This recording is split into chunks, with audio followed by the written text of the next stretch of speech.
Account transfer చేయకుండా కొన్నారా? డబ్బులు ఇచ్చేప్పుడు కానీ లేదా పేపర్ అడ్వర్టైజ్మెంట్ ఇవ్వకుండా కొన్నారా? పోనీ ఆనుకుని పోనీ ఏమన్నా నంబర్లు మార్చేసారు ఎంటకి చంద్రబాబు నాయుడు ప్రభుత్వం ఇచ్చినటువంటి అగ్రిగోల్డ్ ఆస్తులకి ఏమన్నా సరిహద్దులు చేస్తుందా?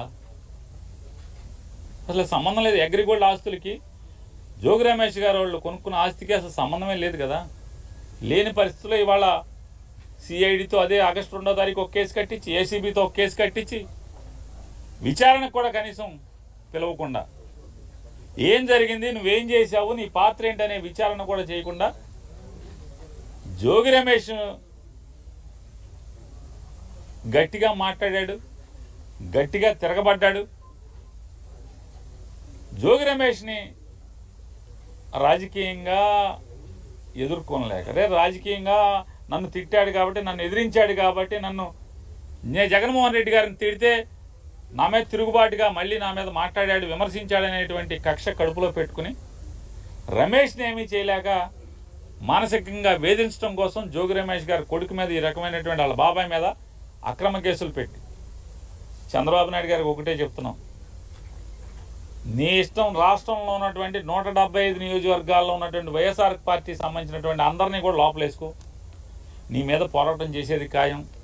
మేమంతా జైలుకి వెళ్ళటానికి సిద్ధంగానే ఉన్నాం.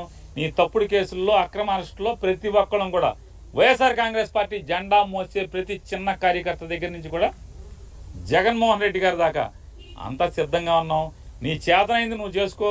అయినా సరే తెలుగుదేశం పార్టీ చేసేటువంటి తప్పుల మీద ప్రజలకి మోసం చేసే దాంట్లో పోరాటం చేయకుండా ఉండడం మొదలం, నిన్ను నిలదీయకుండా ఉండడం మొదలం అనేది కూడా చంద్రబాబు నాయుడు గారికి ఈ సందర్భంగా అంతిమంగా న్యాయం చేస్తుంది.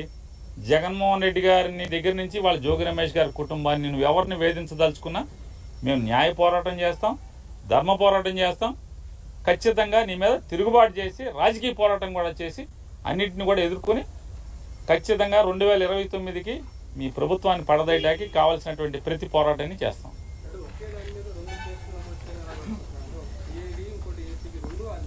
ఏమండి పద్ధతులు లేకుండా వినాయక్ గారు, పద్ధతులు ఉంటే అనుకోవచ్చు, ఇదేదో అడ్డగోలు కేసులు, తప్పుడు కేసులు, ఏదో రకంగా మానసికంగా వేధించాలి, తప్పుడు కేసులు పెట్టాలి, లోపలేద్దామనే నిర్ణయానికి వచ్చాక ఇక అసలు ఒక డిపార్ట్మెంట్ కట్టిందా, 2 ఇది కాదు రేపు ఇంకో డిపార్ట్మెంట్తో ఇదే కేసు ఇంకోటితో కూడా కట్టిస్తారు, ఇంకో చోట కూడా కట్టిస్తారు. ఇక తప్పు అని చెప్పేవాడు లేడు. పేపర్లు టీవీలు, వాళ్ళ పేపర్లు టీవీలు బజా కొడతా ఉంటాయి, వీళ్ళకి వంత పాడుతూ ఉంటాయి. ఇది కరెక్ట్ కేసు అంటారు. మామూలుగా ఇంతమందిని పొలం అమ్మిన వాళ్ళు ముద్దాయిగా లేరు. జోగి రమేష్కి పొలం అమ్మింది ఎవరు? పొలం అమ్మిన వాళ్ళు ముద్దాయిలుగా ఉన్నారా? వాళ్ళు ఎందుకు లేరు, ముద్దాయిలుగా రారు అంటే అయితే సాక్ష్యంగా తీసుకురావాలి, లేదా చంద్రబాబు నాయుడు గారు చుట్టాలన్న అవ్వాలి, రెండింటిలో ఏదో ఒకటి అవ్వాలి. వాళ్ళని బెదిరించి సాక్ష్యంగా అన్నా పెట్టాలి. వీళ్ళని అమ్మిన వాళ్ళు తింటో లేరు, కొనుక్కున్నోళ్ళు లేరు. జోగి రమేష్ ఒక్కడే, జోగి రమేష్ గారి కుటుంబం ఒక్కళ్ళే ముద్దాయిలుగా ఉంటారు, ఆఫీసులో వాళ్ళు ఉంటారు. అంతిమంగా అరెస్టులు చేసి అక్రమంగా తప్పుడు కేసులు కట్టి మీ మానసిక ఆనందం పొందుతారేమో కానీ అల్టిమేట్గా కోర్టులు ఉన్నాయి.